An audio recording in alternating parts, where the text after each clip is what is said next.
18 games is coming. I don't know when, but it's coming. At the latest, it'll be 2031. Could be earlier than that. Current CBA expires 2030. And the way it'll go, and this is the reason why I think the union agreed to 20 regular season games in the most recent CBA.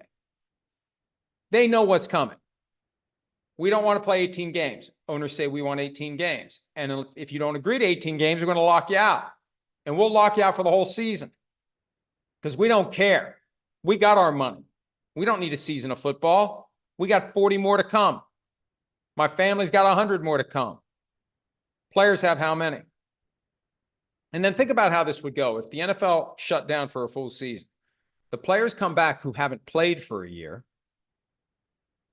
They're competing with another crop of freshly produced college players to go along with the ones from the prior year. There may be some lingering resentment for the guys who were part of the effort to not play for a year. Whoever stood firm and was most vocal, they may get targets, especially if they're making a lot of money. You can have careers derailed by this, careers derailed, shortened, whatever. So if the owners really want 18 games and the players realize they're going to lock us out if we don't agree, they're going to agree. The question is, will they agree to it before the expiration of the CBA? And the union, I'm told, is bracing for that at any time. I know there was a report from the Washington Post a couple of months ago that it's the next 12 or 18 months. I think it could happen at any time. It is clear the league wants to do it. The question is, what can the union get in return? Bigger rosters? A bigger slice of the shared revenue pie? I mean, at a minimum, if you add another weekend of regular season games, that's more money for everybody that they share. And if you're throwing a second bye, that's another week. That's 20 total weeks of regular season football. So they'll get more money. The question is, will they get a bigger percentage? They're close to half. They're not quite at half.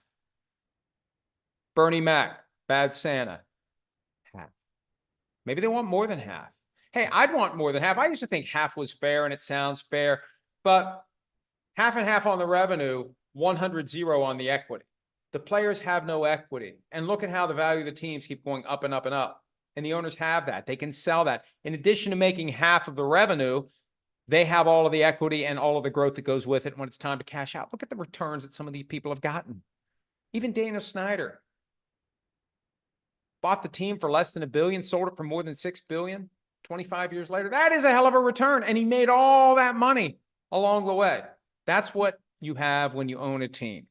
Do we tune in to watch the owners, or do we tune in to watch the players? And I understand that the league provides the structure and the stadiums and the arrangements and the infrastructure, but it's the players. That's why, and I'm getting way too off topic here, but the only way that the players could really have a fair fight with the owners, because the owners, if the players would strike, would bring in replacement players as they did in 1987. The players would need to have another league ready to go. We've got our own league where our players are going to play. You got to set up stadiums and TV deals, and you got all sorts of headaches and issues. You basically be creating your own league, and you might not even have to use it. That's the problem. You would spend all that time and effort setting it up as your leverage, and if you have something ready to go that looks pretty damn good, you get your deal done, and you never actually pull the pin on that grenade. So bottom line, there's a huge imbalance between league and players. And there's been criticism over the years of the deals the union has done. I was telling somebody this earlier today. It should be worse than what it's been.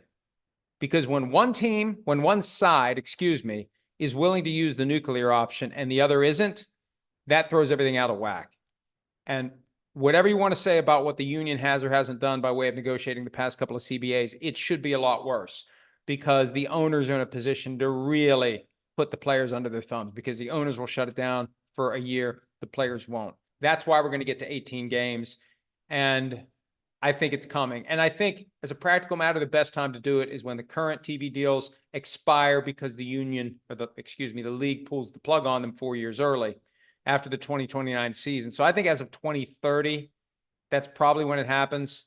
Maybe it even comes before that. We'll see.